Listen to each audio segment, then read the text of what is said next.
So far we have understood a bit better what AI is, how it works, how it is used here at CERN. And we have asked a series of questions about the future of artificial intelligence. Let's look a bit into that future. What is the path towards strong AI, and what breakthroughs can be expected in the shorter and in the longer term? As I mentioned earlier, this is the launch of the Sparks initiative. The main event is going to take place next year. There's going to be a scientific part and a public part. And one of the confirmed participants is Anima ANANDKUMAR.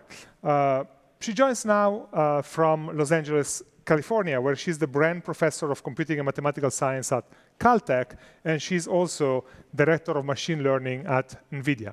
Anima, welcome. Thank you for being with us. Thank you, and thank you. You are an expert in machine learning. You have been involved in developing both the algorithms and the computer capabilities. We have agreed that you will start with a short presentation, and then we will have a discussion. So I'm going to give you the floor. Tell us, what is the status of AI today? Where is AI research today? On to you.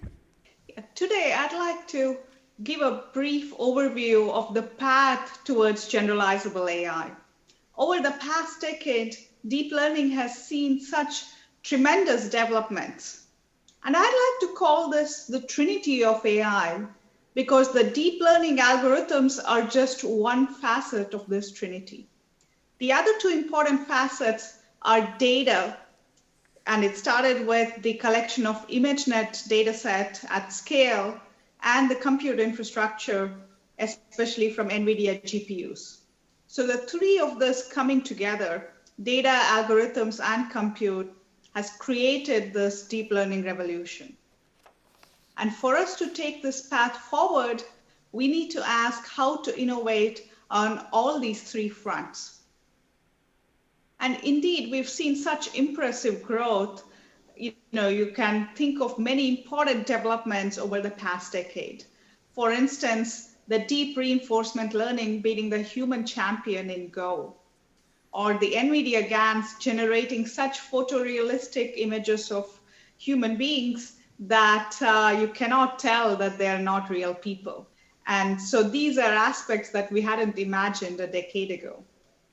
Yet, there are so many gaps in our current AI systems, and many applications haven't lived up to their hype.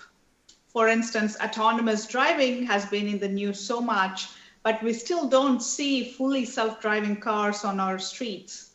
And that's because these are safety-critical applications where you have even a minor change in the environment could sometimes lead to failure modes of AI. And there's so many scenarios that can happen in the real world. Another important drawback is the lack of understanding, especially language understanding. And what we've seen during this pandemic is the attempt to replace human content checkers with AI and not being successful there. So humans are still needed to ultimately moderate content in so many scenarios. So these are some big gaps. And the question is, how do we fix these gaps? How do we go to the foundations of deep learning algorithms and then innovate there? And to do this, I'd like to think of breaking down any AI algorithm into three parts. First, the question is, what kind of data does it require? Does it expect labeled data, or can it also work with unlabeled data? What is the quality of data that it expects? The other is the prior knowledge. What knowledge do we know about the domain? For instance, if we are working on images, we usually use convolutional neural networks because convolution is a prior knowledge in terms of having translation invariance in our features. And the other aspect of an AI algorithm is decision making. So what kind of task should this method be trained for? Should it optimize for the overall accuracy? Should it optimize for accuracy for each category? right? These are some specifications we need. And then it also needs to take actions. For instance, if it's a deep reinforcement learning method, playing the Go game, it needs to go and make the Go move. And so these are natural ways to break down what an AI algorithm does. It learns from data, it takes in some prior knowledge, it has a task specification, and then it takes actions. And with the current deep learning methods, the data requirements are massive. And usually it's labeled data. So that's requiring now expensive human labeling. The priors are quite weak. In fact, you can easily fool the current AI systems. For instance, there have been many studies shown where if you put imperceptible noise in your image or simple blocks in the image, it can completely change the end result for an AI system. And hence, we need to think about better priors that are more robust and can help us get it closer to the robustness of human perception. Finally, the task specification is very simple. The most common scenario is we specify a single task for the AI to solve, and the benchmarks are fixed and limited. So this is not only limiting in terms of its capabilities, it can also be dangerous. There have been now many studies showing that there is deep bias in these AI systems that can cause societal harm, especially to minorities. We've seen that in our face recognition benchmarks. So it's important to also think about the societal implications of collecting imbalanced data, having weak priors, which lead to brittleness, and having simplistic task design. So how do we go out of this to the next generation AI methods? And the agenda that I propose is to have data that is unsupervised, or rather unlabeled. We need to do more unsupervised learning. Infants predominantly do unsupervised learning. They're observing the world around them, and only after they develop language and speech are they able to get the supervision of what's each object that they are seeing. We need to build such scenarios also for AI. The other aspect is priors. How do we build more robust priors? Incorporate domain knowledge. For instance, if we are solving for quantum chemistry, we need to think about the known structure of how atoms are organized in molecules. So it really depends on the domain, what kind of prior we need to design. Also, there are some general priors, like taking inspiration in terms of how our own brain is so robust and how it has feedback and can hallucinate and we can dream. So these are aspects we can build into all artificial networks, and we've done that. And the last aspect of task design is also so important. How do we move away from a single task to many different tasks, be able to span multiple domains, especially in domains like robotics? We have a lot more data in simulations. If we can create high fidelity, physically valid simulations, then can we take the AI system from simulation to reality? How do we close that domain gap? And how do we ultimately build systems that are lifelong learners, that can learn and keep learning? And to me, these aspects of doing unsupervised learning, building robust priors, having adaptive task design is a key set of ingredients to create a next frontier in AI. Thank you. Anima, thank you. I want to go slightly deeper into some of the points you made. And the first one is about supervised versus unsupervised learning. You mentioned labeled data and unlabeled data. So right now, the dominant paradigm is supervised learning. So AI systems learn out of data sets that are labeled and characterized by humans in different ways. There is this new space called unsupervised learning, where essentially the machine is learning about some parts of the world about from other parts of the world. How does that actually work? Give us a sense of how that can happen when a machine that's blank is exposed to the world. Yeah, that's a great question, Bruno. And to me, I take a lot of inspiration from how we learn, right? Infants are just observing the world. They don't have speech and language capabilities yet. And they're understanding that there are patterns. They start to recognize their mother and their, father and close family members. So it's like proceeding, as you can see, in stages, right? And we haven't yet created such AI systems. But there's lots of very useful and pertinent applications that can use unsupervised learning. And some of them don't even require deep learning, right? So I was working on algorithms for document categorization before deep learning came along. And there, if you think about a very large set of documents, maybe all articles of news over the past decades, that's humongous. You cannot get humans to go label what are the topics in each document. And there are also many, many different topics, right? It's not just a single topic in a document or an article. And so how do we now let the algorithm tease out what are the topics and come up with a categorization, right? And then, of course, it's up to the human to interpret that, okay, it's saying that these documents are sharing a common topic, maybe that's the topic, right? So it still requires human to ultimately go label and interpret the topics, but then the algorithm can automatically come up with this categorization. Yeah. Another point you mentioned is the question of adaptivity, right? If we train a machine to do X and it can't do Y by itself, it needs to be retrained to do Y. And that's also roughly, not always the case, but roughly where we are today. How do we break out of that limitation?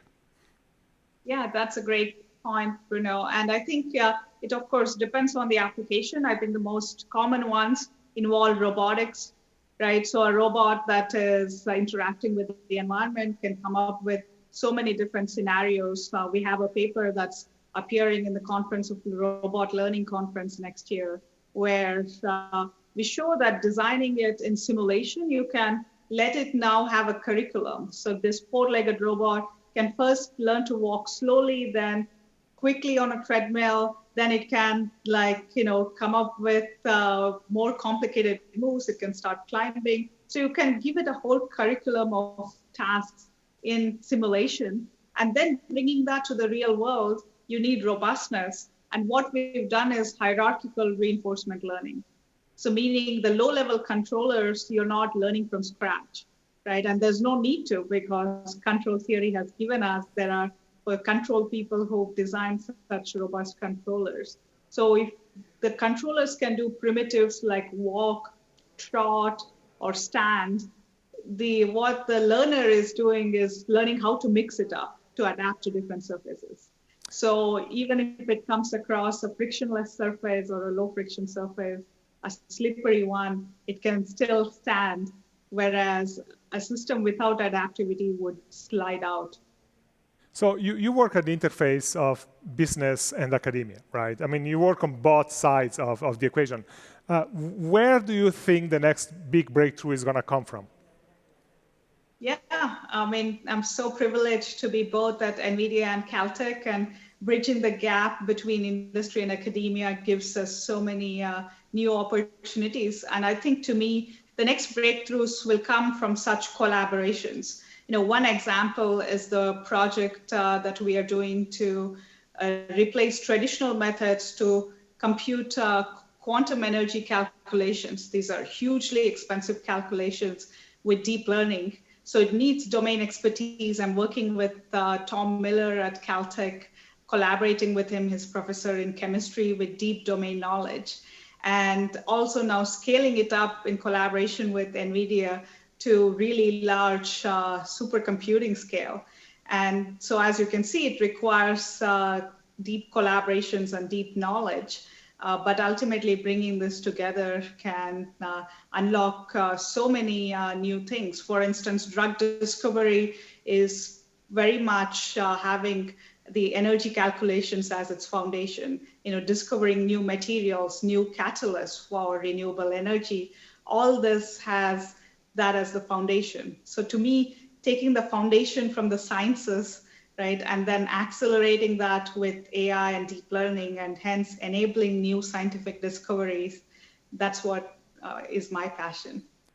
Indeed, I talked to Mario Spiropolo at Caltech, who used to be at CERN for a long time, and I'm trying to understand the domain, right? There is, I think, disruptions needed at different aspects of it. One is, taking the traditional pipelines, right, of how the experiments are planned, how their data is collected, how so much of data still cannot be collected because there is just such a wealth of data in those explosions when they happen.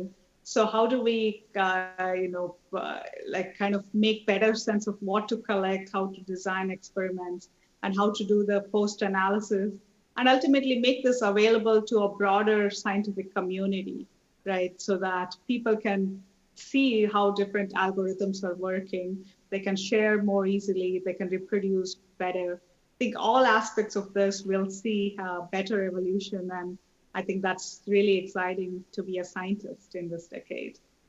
So to end, let me ask you a couple of questions about another topic I know is close to your heart, which is diversity. I've seen you quoted saying, diversity is the mother of creativity. Can you elaborate? Absolutely. To me, there is now so much increasing awareness on the role of diversity and inclusion in all organizations. And to me, to design new AI, it's so important to have a diverse team. Because, for instance, I mentioned AI bias, and I mentioned face recognition being one of the most applications that's in public's mind. And that's because thanks to Black female researchers, Joy Bowen-Winnie and Deb Raji, right, first showing this in their gender shade studies, running up against big companies, having the bravery to do that. And I always think if the teams themselves are much more diverse, maybe that would have happened much earlier, right? So it's so important that we are building now AI for people, that incorporates people's data, that serves people, whether it's like voice recognition systems, whether it's face recognition, personalization. And so we need to make sure we have a diverse team to build the best systems for everyone. So one way of saying that, and I think that you said that because I've seen that somewhere written, is that diverse teams make biases come to light. And that's very relevant in AI research, of course. I hope I quoted you correctly. Absolutely. And it's so important to do that early on, right? Rather than release everything out into the public, because now these scientific progress is moving fast. AI progress is happening so fast. And we still haven't thought about all the societal effects. We are launching them before we can figure that out. There is no regulation. There is no public policy yet. So I think a lot of responsibility rests with the AI scientists, with AI engineers, and with the companies. So we need to be mindful of that. And that's where I believe that diverse teams can lead us ultimately to having AI for the benefit of society. So just to close, and forgive me the question, but diversity can help build a better AI. Can AI help promote diversity and inclusion? I believe so, if it is designed well, right? So AI now is getting more democratized. We see so much of online resources available. This is an open source revolution, right? Unlike the previous scientific progress that was still locked up in journals that were behind a paywall, or lots of compute being not available. We now have cloud providers, we have open source code, we have so much educational materials available. And I hope that this can lead to even a richer ecosystem and more openness. Fantastic. Anima, thank you very much for taking the time, for being with us today, and I look forward to seeing you next year in Geneva. Thank you. I do as well. Thanks so much. Thank you.